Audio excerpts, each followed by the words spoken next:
Hi friends, Sarah here from Sunset Bow, and doing another unboxing video of a brand new deck that I've just gotten, the Spirit Within Tarot by Stephen Bright.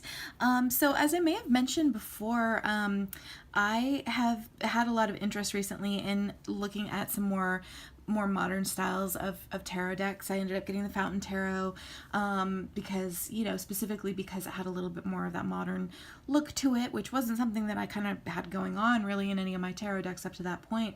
And then I saw this one on, I can't remember if I saw it on Stephen's channel or if I saw it on his Instagram, but I thought, oh, look at that incredible deck. That's so cool. This is a very beautiful box that it comes in. I will say the box does not actually come shrink wrapped, so it feels like it's a little bit dinged up, but it's still a very, very nice box. And it's got a magnetic top to it with a nice little ribbon to pull it open, which is super nice. And a little bit of information here, sort of background information about Stephen himself. And then it comes with this nice little book, which is a small little book, but it looks like a very, very nicely done one.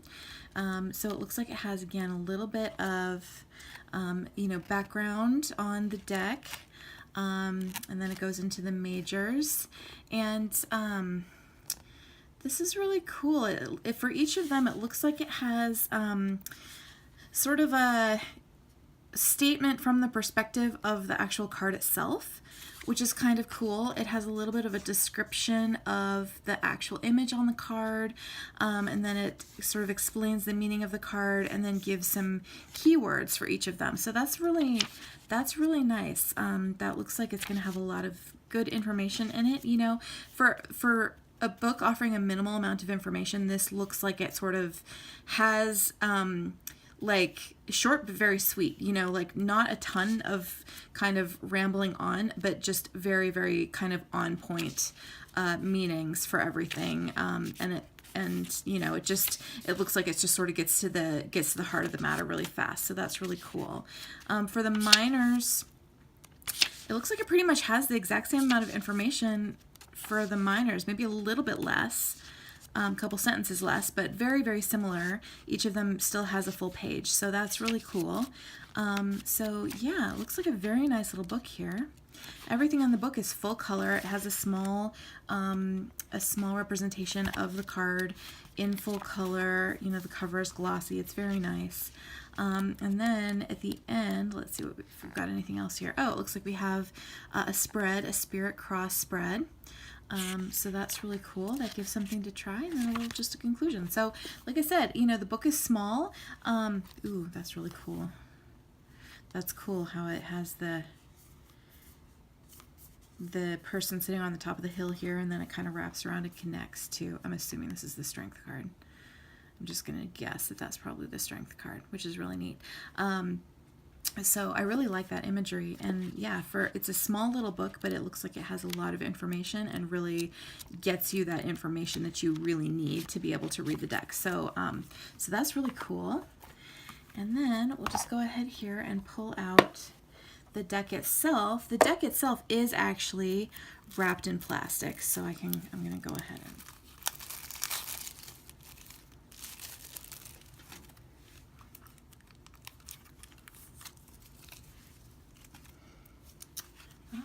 so here is the deck. So I'm just going to go ahead and start taking a look at some of these cards here. Again, I really, really like the artwork in these cards. I love how it's just this black silhouette against this sort of very brightly colored backdrop. I like the way that the titles are written on the cards down here at the bottom. The whole thing looks like it was done by a very talented graphic designer, and it's very modern looking. It's very sleek.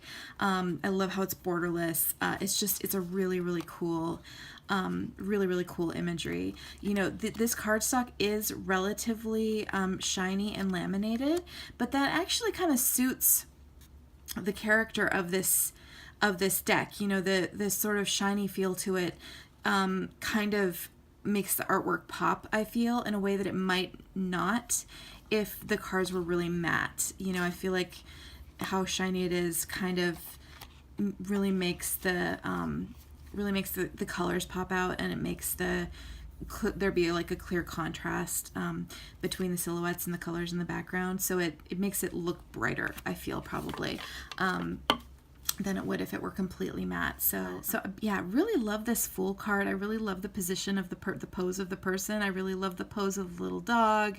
I love that, you know, it's the Fool still holding the flower, you know, so it gives you the imagery that a lot of the imagery that you're used to working with, but again, it's a little bit more of a modern look. And then the Magician here, again, you know, got all of the classic imagery that you're used to working with. You know, we've got a wand here, a cup, a sword, and a disc, and again, it's just this really cool, you know, modern looking. Like, this guy just looks like he's wearing a button-down shirt and some pants, you know, like looks like a perfectly modern looking dude, but you know, it's the way that silhouette pops out against the backdrop is really, really cool. Oh, and I love this High Priestess. How cool is she? Again, I really like, you know, the modern look of the silhouette juxtaposed with some of that very traditional imagery. You know, we've got the black and white pillar, we've got the crescent moon. I mean, we've got a little screen behind her here. We've got a lot of what you would expect to see in a High Priestess card here, but just with this like really cool looking, very modern woman, you know, sitting in a very powerful pose. So that is really cool. And then I love this Empress here. Oh my gosh, with her dogs, just sort of sitting out in nature. That's beautiful. That's a really wonderful concept for the Empress. And then the Emperor, like, look at, I mean, again, I love it when there's just a good contrast, you know, between the two. So in terms of him being in a very structured environment and her being in a very natural environment, and I really like the way that this looks. I mean, he looks like a businessman. He looks like he's wearing a suit. He looks like he's got some, you know, formal shoes on, and there's people in the background to kind of show that he has authority. You know, he has authority. There are people kind of like, you know, hanging on him or serving him, or you know, kind of waiting for what he has to say, or, you know, needing his say-so on things, and just sitting in a very, again, modern looking sort of office-y kind of chair. That's really cool. And the Hierophant here, I really love that the Hierophant's a woman. That's really cool. You know, it's hard to say whether this is like a church in the background, or, I mean, this Hierophant almost makes me just think of like a teacher, you know, like a high school teacher who took her students out on a nice day to, you know, have class outside. I think that's really, really cool. That's a really neat look for the Hierophant. I really like that. And the Lovers, that's very lovely. And the Chariot is a skateboard. That, of course, you know, that is super modern, but it very much captures that energy of the Chariot. You know, the part that it doesn't capture quite as much is the sort of concept of like opposing forces being brought together, you know, unless you sort of think of it as like, you know, the opposing forces of a body in motion and the hard ground that he potentially hits at some point. But yeah, that's, I mean, that's really cool. And I like the city skyline backdrop there. You know, because you have that in the regular Chariot. You definitely have that city skyline backdrop. It's just a very old-fashioned medieval looking city. So so I really like that look.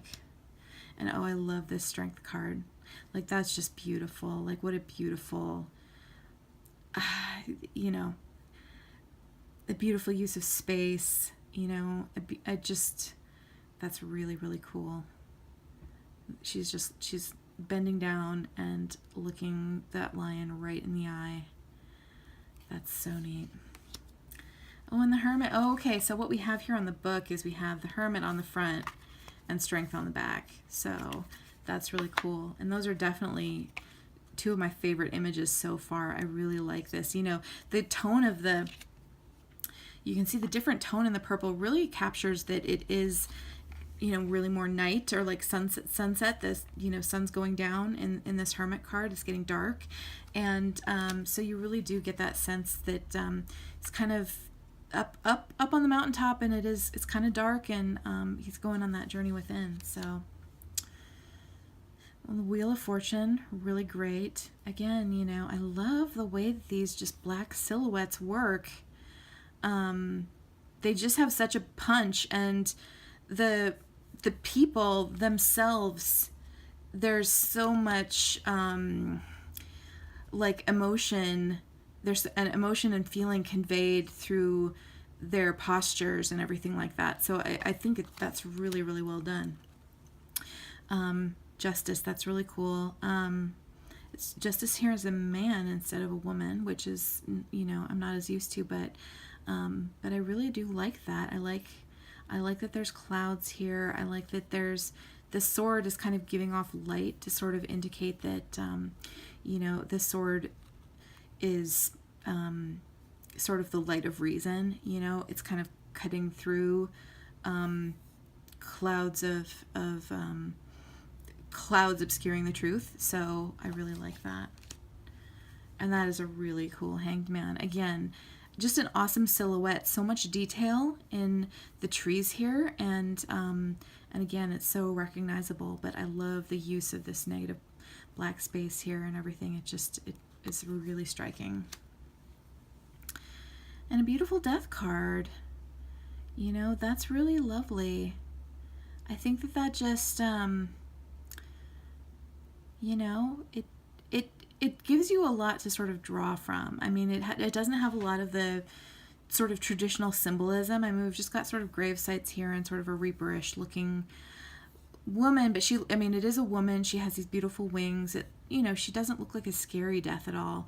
And it just, you know, it gives you a lot to sort of go on like intuitively in terms of, again, the feeling that you get from this figure. Temperance is a DJ. I really like that. I like that. I like that concept of like, you know, two things are being mixed together, two different like sort of opposing concepts are being mixed together, and you're finding that balance between the two. That actually works really well. I really like that a lot. And here's the Devil. I find this interesting that the Devil almost looks like he's sort of bending down to kind of, you know, like the baby looks like it is looking for its mom or something, and the Devil is sort of bending down to sort of be that comforting presence almost, which really kind of captures how, you know, how the Devil really plays out in our own lives. You know, I mean, the Devil is, again, it's in a lot of ways what we choose to align ourselves with. It's something that we willingly give into.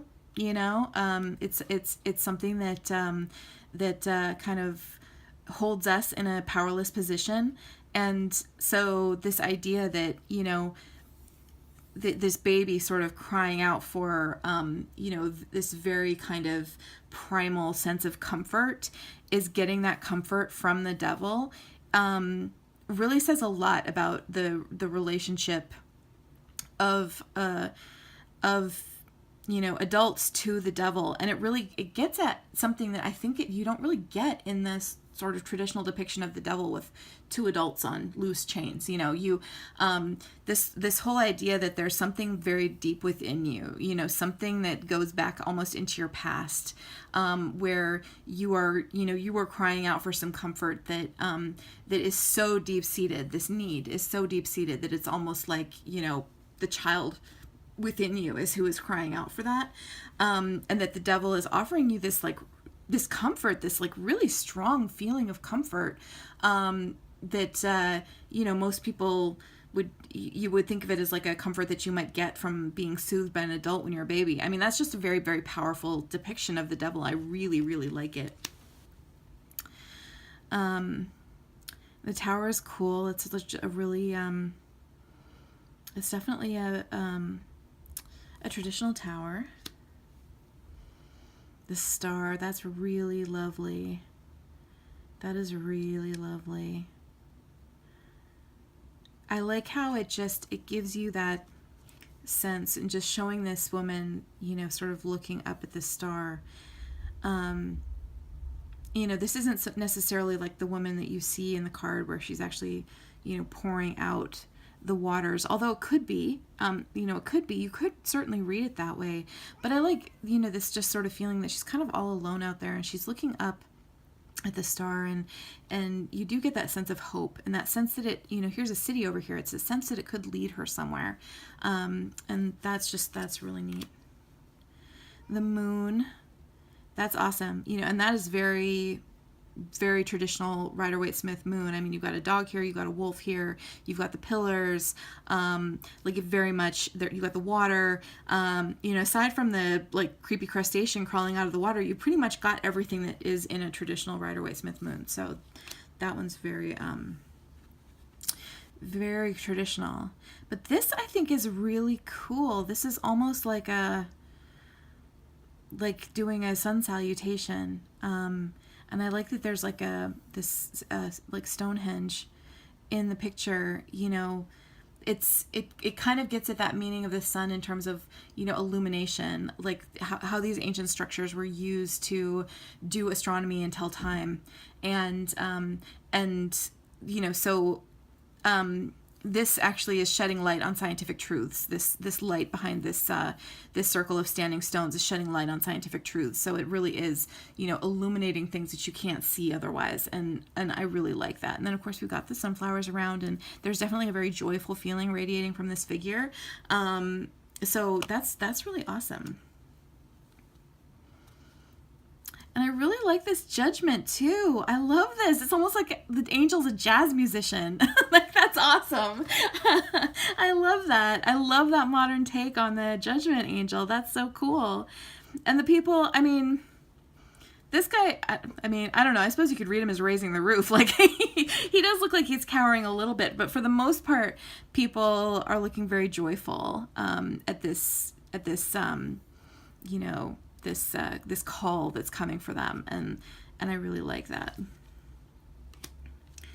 And then the world, we got another one here where a man has been substituted for the woman, but aside from that, it's extremely traditional. I mean, you've got the wreath, you've got the wands, you've got the you know, the four fixed astrological symbols around here for the four fixed signs, and I mean, that's just a totally traditional world card. So yeah, I mean, it totally works. You know, I oftentimes like decks that have a little bit more of a kind of out of left field take on the world card, just because, you know, just because of my personal reaction to this imagery. I don't get that like sense of pure fulfillment that you're supposed to get from the world card from this particular imagery. Like, I don't have that emotional reaction to it, but again, it's completely readable as a world card. Yeah, awesome. So Ace of Wands here. This is cool. It does look like it is an actual like kind of castle in the background. It doesn't really look like a modern city, but yeah, we got the ace. We've got the 2. And that is really cool. He almost looks like a basketball player. Like the way he's holding the globe and the way how he has shorts on. It almost looks like a basketball player. That's really cool. In the 2 of Wands. The 3 of Wands, again, super traditional, as is the 4. But again, I love the sort of modern feel of this, these black silhouettes. And actually, I'm just realizing, are all of the wands, yeah, all of the wands are the same color, have the same color scheme, all the cups have the same color scheme, all of the swords have the same color scheme, and all of the pentacles have the same color scheme. So yeah, so that's really cool, and that makes it very easy to tell what's what, I suppose, when you lay it out in a spread. So that's cool. Let's see, where were we? We were on the 4. Here's the 5, and again, very traditional 5 of Wands. You know, captures the same kinds of things that you see in a Rider-Waite-Smith 5 of Wands. I will say this is a little awkward because it looks like his arm would have to be like an extra foot long to be actually grasping onto this particular wand, but hey, you know, minor quibbles. Six of Wands, again, yeah, everybody looks very pumped in the background here. Like that's definitely that feeling of victory and triumph that you get from the Six of Wands. Seven of Wands, that's really great. Eight of Wands. I like that. I like how there's a person in this Eight of Wands. You know, I feel like the Eight of Wands, which I rarely find a very interesting card when it's done traditionally like this, just sort of wands falling out of the sky, would be even more or even less interesting if you just had them in silhouette. So actually adding a person here he's kind of jumping, like it's, you know, he's in motion. It's like he's trying to jump into action, you know, I suppose, which works for the meaning of the Eight of Wands. The Nine of Wands here. That's cool. It's interesting that his knee does not actually appear to be on the ground. But anyway. The Ten of Wands. Very traditional. I like the Page. The Knight. Yeah, these are all really cool. Oh, good. I'm so glad the Queen of Wands got to keep her black cat. But yeah, again, modern-looking woman. It's really neat. And the King of Wands. I really like that. I like that look. Huh. The Ace of Cups. Yeah, it has the dove and everything. That's really pretty. Two of Cups. That's great. I like it. There's water, you know. There's water in the background of most of these. Three of Cups. They look like they are having a wonderful time. Four of Cups. Yeah. I like it with this waiter. Again, it's, you know, it's a modern take, but it's really cool. The Five of Cups. I mean, this is a very traditional Five of Cups. You know, we've got upright cups. It looks like in this one we have 2 spilled cups and 3 upright cups. So it's a little bit different from normal. And then we've got, you know, sort of the city off in the distance. We've got the bridge over the water. So it has all of that same imagery that I like to work with when I'm working with that card. And the Six of Cups. This is very sweet. I like how it's children. I like how there's this row of cups behind them, so it has that implication of like looking back and nostalgia and everything. So yeah, that gives you all the meanings. And the Seven of Cups, that's really cool. The postures of the people really convey a lot, I find, in this deck. And I've got a cat freaking out. Okay, so after a moment of cat soothing, I am back. I really like this Eight of Cups. You know, it's very traditional. I like it when they leave the gap in the Eight of Cups because I like this, you know, sort of meanings that implies. So, yeah, again, I find it interesting. You know, she's not really... There is some wilderness, like there's a city off in the distance here. There is some sort of what appears to be wilderness between here and there. But it does sort of give you that end point of her journey, or what you would suppose to be the end point of her journey. Although, you know, again, from a modern standpoint, you might think of the city as being the wilderness that she has to get through, you know, to go on this journey to find what's missing here. So, yeah, I mean, so it could work either way. The Nine of Cups. I mean, yeah, you know, full manspreading. Like the Nine of Cups is always manspreading because like that's what the Nine of Cups does. And the Ten of Cups, this is really lovely. You know, this does give you a sense of family, but I love how it conveys the family. You know, it's two people. They're a partnership. Their gender is ambiguous. I think that's awesome. And they have 2 fur babies. I like it. I like it. I'm a big fan of that. I think that's a wonderful take on it. On the Page, very awesome. Again, the way that these silhouettes are done is like really effective. And I like this little goldfish jumping out of his cup. And there's the Knight of Cups. So he looks like he should be in a boy band, which is about what you would expect from the Knight of Cups. So that totally works. And the Queen of Cups, she is lovely. She's lovely. I like how she's like drinking coffee, I think. Or something in a mug. You know, she's not drinking wine. She's drinking something in a mug. Which is very, very Queen of Cups. And then the King of Cups, obviously. Like, check out this dude. I mean, this dude's like swirling some wine. You know, he's all good. And the swords. So the swords are the sort of... I'm wondering if they're meant to be more yellow. It's sort of like we have a lime green or chartreuse, I guess. It's more chartreuse. Chartreuse for the swords and then an actual like green for the pentacles. So, so yeah, we've got the ace. We've got the 2. You know, I do like it when the swords are crossed, but this still totally works. And you can see that he is blindfolded. Another place where a man has been substituted for a woman. The 3 of Swords. That totally works. I mean, you know, that's an interesting take on it rather than just having the heart pierced by 3 swords. 4 of Swords, again, totally works. That looks really comfy.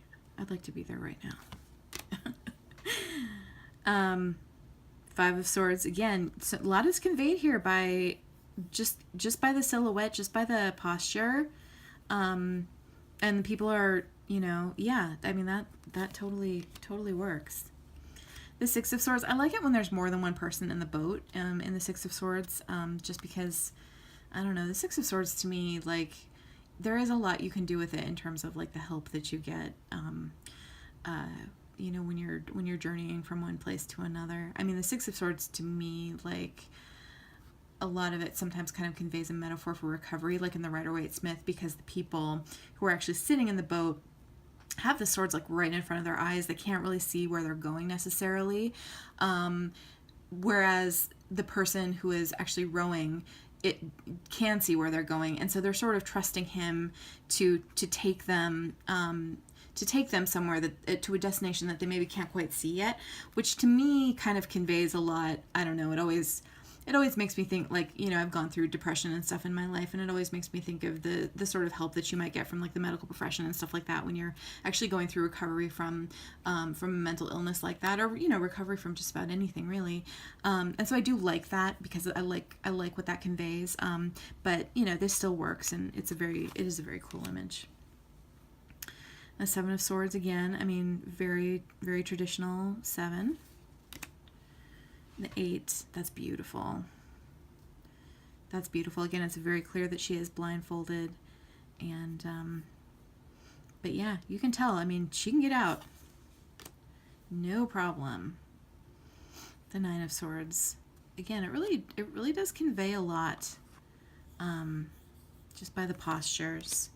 And this is really interesting because, you know, like, this guy's been stabbed, but, like, he's not dead on the ground in a pool of blood. So I really like what this implies. I always like it when the 10 of Swords doesn't just imply a straight up dead person, because, you know, once you've hit the 10, I mean, that's the starting over again point. Like, it's always implied from the 10 that you're moving on, you're starting a cycle over again. So I always like it when it's, you know, it's not just a dead body on the ground. It's actually a person who has been horrifically injured, but they have to get up and they have to keep moving. And you know, that is definitely conveyed here. The Page of Swords. Oh, man. Doesn't everybody know this guy? Like,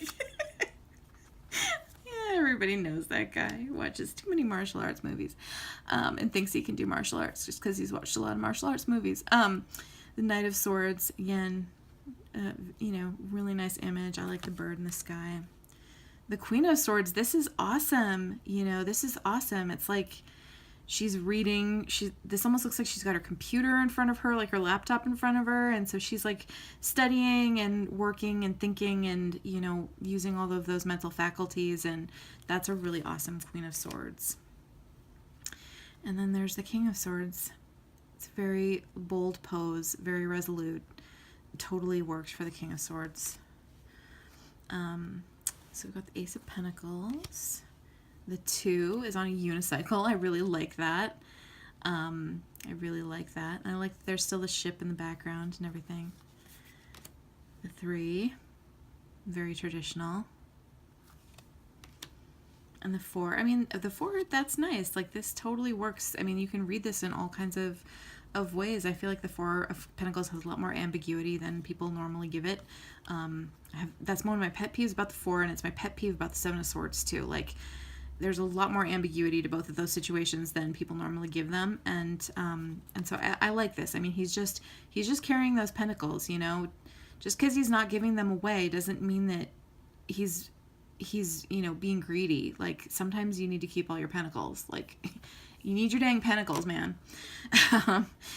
The 5 of Pentacles. This is cool. I like this because there's these walls here, and so it implies that he's been like shut out of the city. And I like how the pentacles are very tiny here as the windows, and it just still looks like a church, but it does look like he's been shut out of kind of the entirety of civilization almost here, kind of out in the wilderness, with just the moon shining down on him. And that really does, it does give you that sense. But it is interesting because it doesn't imply that it's going to be easy for him to get back in. You know, you get that meaning from the 5 of Pentacles a lot, where it's like, you guys just have to turn around and go into that church, okay? Like, it's right there. But here it looks like he would have a little bit more difficulty finding his way into the warmth again. So that is interesting. 6 of Pentacles. Yep, this totally works. And again, I like the sense of ambiguity here. You know, I feel like there's so much you can read into the 6 of Pentacles that, again, you can have an imbalanced power relationship, or you can just have somebody showing a spirit of generosity, or you can have somebody who is, you know, kind of really sort of looking down on the people who are receiving the coins. So, I mean, there's a lot you can do with that, and this sort of imagery just kind of lets you go wherever you want to go with it, which I like. 7 of Pentacles, very traditional again. Oh, I love this. Oh, I love that he chose to have it be a sewing machine as the work that's being done, as opposed to like some kind of, you know, smith. I mean, like, you know, you don't, well, some people do. I mean, heck, my stepdad took a blacksmithing course like a couple months ago because he's that kind of person. But you know, most people nowadays, when you talk about manual labor, or the, you know, the practice of actually making something, you know, actually using your skills and abilities to, you know, to be that, you know, master craftsman or craftswoman or craftsperson. You would see somebody doing crafts more like this, you know, like a quilter or a crocheter or a knitter or something like that. And so I really like this choice here, rather than having somebody, you know, on a workbench hammering pentacles out of metal. I really like that. Oh, and I love the 9 of Pentacles. Look at her awesome dress. That just totally captures it. That totally captures it. And then the 10, this is lovely. You know, this is a very traditional 10. It's got that whole sense of multiple generations. We've got the dog here. We've got the sort of elderly gentleman in the chair. And then we've got the family that's sort of implied to be his descendants, you know, with all the way to, you know, the child and the baby. And yeah, that really gives that meaning of the 10 of Pentacles, of that sort of ongoing successful family. The Page of Pentacles, I really like that, because I like that it's like a soccer ball, because it's firmly on the ground, you know, but you know, I like that as an image for the page. That's cool. And the Knight of Pentacles, like, straight up has a lawnmower. Like, that is so Knight of Pentacles. Like, who is going to mow the lawn if not the Knight of Pentacles? Like, obviously he's the guy who's going to mow the lawn. And the Queen of Pentacles, oh, she's lovely. She looks like a businesswoman, you know, but she doesn't look like a very severe businesswoman, almost just because of the way that her hair is done. She does have that sort of kind feel to her, even though she is sort of dressed in this like business kind of outfit. And I love that there's the rabbit still in the background. And I like that there's an aqueduct there. That's an interesting addition to the background. It sort of does have that implication of kind of bringing life and nourishment and nurturing to the rest of the world around you. I'm wondering if there's other stuff in the background. No, these guys just have trees and stuff in the background. So that is an interesting background. And then for the king, boy, he is just like, he is cold kicking it. So yeah, I do find it interesting. He isn't so much dressed up in like business clothes. He's sort of like in his shirt sleeves, although he's got his collar popped. I don't know. That's interesting. He looks a little bit casual, I feel, for the King of Pentacles, but he, he definitely has this very sort of ornate fence behind him, and so it does imply a bit that he has, created this space of success and luxury for himself. So that does definitely give you that feeling of the King of Pentacles, that he is kind of kicking back a little bit because he's come a long way, and he's been very successful, and so he can afford to kick back a little bit. So I like that. So yeah, this is a great deck. I really like this. Just as far as sort of a more modern looking deck goes, it's got a really wonderful look to it. So, and it's great size too. Like, this is a very easy size for me to shuffle. So we're gonna go ahead and, I don't know how this is gonna hold up over time with me shuffling it. I'm just really hoping that the lamination doesn't peel off, but this is how I shuffle. I'm kind of hard on my cards, so we'll just have to see. The lamination means that the cards are a little sticky to each other a little bit, which, again, it isn't my favorite, but I do feel like it actually does add something to the look of these cards, whereas normally I wouldn't like cards to be shiny and glossy. Oh, I never even talked about the backings either. The backings are really nice. So the backings are just that silhouette of the guy from the World card with his two wands, just kind of all in a circle, and then smaller versions down here. And so it's sort of infinite loop of world card dudes. But so yeah, I mean, I think that the lamination in this case really does help the images pop in a way that they wouldn't if the images were matte. But again, I'm just a little concerned about how they're going to hold up to my sort of hard treatment of my cards. But we'll see. I guess we'll find out. So yeah, so this is really cool. The Spirit Within Tarot by Stephen Bright. Again, he is somebody that where I really enjoy his social media presence. I watch his videos a lot, and, this looked like such a cool deck. I just was sort of very taken by it when I saw it in his Instagram posts, and decided that as far as sort of those more modern decks that I'm looking at adding to my collection, that his would be a very, very good choice, very good option. So yeah, I really like this a lot. I think I'm going to have to break these cards in a little bit as far as like getting a little bit of the stickiness off of the lamination so that they can shuffle a little bit more easily. But yeah, we'll see how they hold up. I'm not sure. So, but my only concern is the durability of this lamination. Aside from that, I really, really love the deck. I think it's just, from a graphic standpoint and an artwork standpoint, it's really wonderful.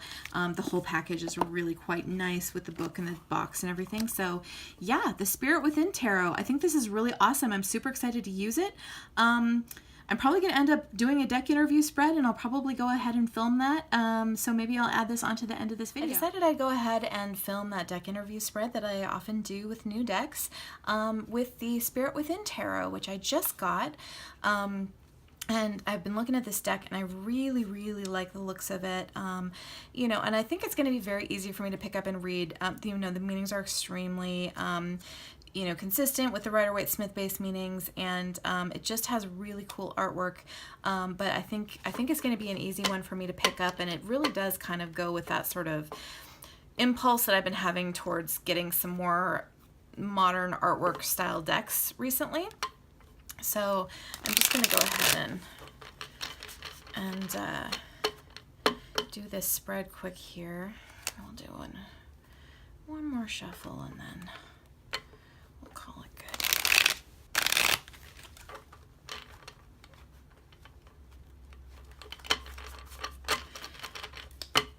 Okay, we'll do 2 more shuffles, and then we'll call it good.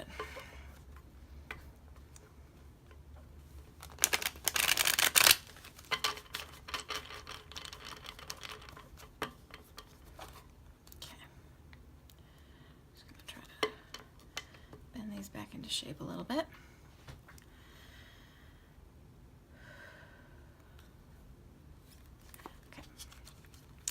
All right, so I've done this deck interview spread before. It's 6 positions. Again, I'm just going to do 3 on the top and 3 on the bottom. And the first position in this spread is, whoops, I got everything upside down, is what is this deck's main characteristic? And what we've got here is the King of Pentacles. And, you know, I think that that's really interesting because this is a sort of a card that kind of, it does feel a little bit emblematic of this deck in a lot of ways. You know, it's sort of, it's got a very modern feel to it. It sort of shows this cityscape, and then it shows this gentleman. He's very successful, and he's clearly created this, you know, very nice space for himself. He's been very successful, and this deck does kind of feel like it has a little bit of a masculine energy to it, for sure. So I think what the King of Pentacles is telling me here is that, you know, this is going to be a good deck for questions about the material. This is going to be a good deck for, again, if I need a deck that has that sort of masculine energy to it. It's going to be a, you know, a good deck for just, again, those very, very sort of down-to-earth readings about, you know, how to be successful in life, how to do well in business, and, you know, how to manage money and finances, and how to do all of those things in a very, very successful way. So, you know, so I think that makes a lot of sense to me, and it definitely echoes kind of the overall feel that I get from this deck in terms of what kind of energy it has. Like, as soon as I saw this picture, I was like, yes, that is what this deck feels like. It does have that feeling to it, where it feels very sort of down to earth, matter of fact. It feels rational. It feels, and it feels like, you know, a deck that can be about those aspects of the material. So this deck's strengths, the Four of Cups. So what this is telling me is that this deck's strengths are going to be about seizing opportunities, you know, and that kind of goes with the King of Pentacles as well. The King of Pentacles is a guy who hasn't hesitated to seize opportunities over the course of his life, and that's what the way he's gotten to where he's gotten. And so what this is telling me is that, you know, this is really a deck that can help you see those opportunities around you. And again, in a lot of cases, these may be opportunities that have to do with the material, but that this is the sort of deck that can sort of tell you when you're like kind of letting a life pass you by, and you need to start grasping on a little bit to some of the things that present themselves to you in the world in terms of opportunities for relationships, opportunities in business and in life, opportunity, you know, just various kinds of things that you might want to actually pursue in an active way as opposed to just sort of letting pass you by. So the third position is this deck's limits. We got another 4 here, and what we've got here is the 4 of Swords. And so again, what this is telling me is that, you know, this isn't a deck for the restful. This is not a deck, if you are the kind of person who needs to take a rest and like let life pass you by a little bit, this isn't the one. This is a deck that's gonna kind of help you drive forward and be successful. It's not a deck that's you know, for just chilling out. It's a deck to help you go after the goals that you want to pursue in life and get the things that you want to get, you know. And again, like the energy to this feels so very masculine. You can see like there's only men in these cards so far, and you know, it feels very much about like this is about, again, helping you be very active and engaged in the world. It's about helping you grasp those opportunities, and it's not about letting you sort of like lie back and take time for yourself. You know, it's a good deck for pursuing things. It's not a great deck for self-care, I suppose. Is kind of what it's saying. All right, so, and this is about, again, what this deck can teach me. And again, we have a little bit of an image of a trapped person here, which sort of goes with this 4 of Cups and this 4 of Swords. This is the first woman that's been depicted so far in this reading, but you know, again, what this is telling me is that what this deck can teach is really about how to stop putting self-imposed limitations on yourself in terms of what you're able to accomplish, what you're able to go after in life. This is a deck, like, like we've seen, this is a deck that wants us to be active and energetic. Like this is a deck that wants us to go after things and to actually be able to result in the sort of level of success that we see in the King of Pentacles here. Remember, the King of Pentacles he's looking very chill. Like he doesn't look all that different from this Four of Swords here, but the reason that he can look so chill is because he has driven forward, he has achieved successes in his life, and he can rest on his laurels a little bit. And these two folks haven't gotten there yet. And so again, what this is saying is, break out of those self-imposed limitations and don't let yourself just get stuck somewhere. Go after the things that you actually want in life. So again, it's very consistent with the rest of what we're seeing here. Oh, and this is how can this deck and I, work and learn and collaborate together. And again, what we're seeing here is all about opportunity. We've got the Three of Wands here. We've got this guy, and he's watching the ships come in. And so this is very much about, being ready to pursue those opportunities when they present themselves. Like this guy is ready and waiting to go. He is ready. So what this is telling me is that in order for me to work well with this deck, I need to be ready. I need to be ready to grasp onto things when they present themselves to me, and I need to be sort of living in that state of preparedness to to pursue the things that I want to pursue, and to not be sort of like taking it easy. I need to be ready to get up and go when it's time to get up and go. And so the final position in this spread is what is the overall potential for me in working with this deck? And what I got here is the Seven of Wands. And again, well, there's two different ways I can read this, and one of them is actually kind of funny, because a lot of the energy that I'm getting from this is very much antithetical to who I am as a person. This is very much about, like, I freaking love the Four of Swords. I'm like, if I could be this Four of Swords all the time, that would be fabulous. Like, I like to be able to sit back and contemplate. I find it very hard to really sort of pursue opportunities in a relentless way. I really kind of struggle with those things. Now, again, those are things that I really need to be able to do better in my life. They're energies that I'm trying to welcome into my life in a lot of ways. But it's really hard for me. And so one way I can read this is that the deck itself is making me feel a little bit assailed by energies that I'm maybe not ready for, that make me feel a little bit threatened, that make me feel a little bit worried, that make me feel like I've got some stuff kind of coming at me that I'm like having a hard time handling. So that's one way that I can read it. But it's also, sort of saying that in order to get all of the things that that the deck is saying is possible, is saying are possible for you, in order to be able to pursue those opportunities, in order to be able to have the kind of success that you want to have in life, you really need to be ready to stand your ground. It's not going to be easy. Some of these things make it look like it's kind of easy. Like, yeah, Four of Cups, just take that cup off the waiter's tray. But in reality, it's not actually that easy. You have to stand your ground. You have to know what you're going after. You have to be ready to, to really stand for what you believe in, stand firm, and don't give in to the difficulties that will inevitably come along with being the kind of active, energetic, out in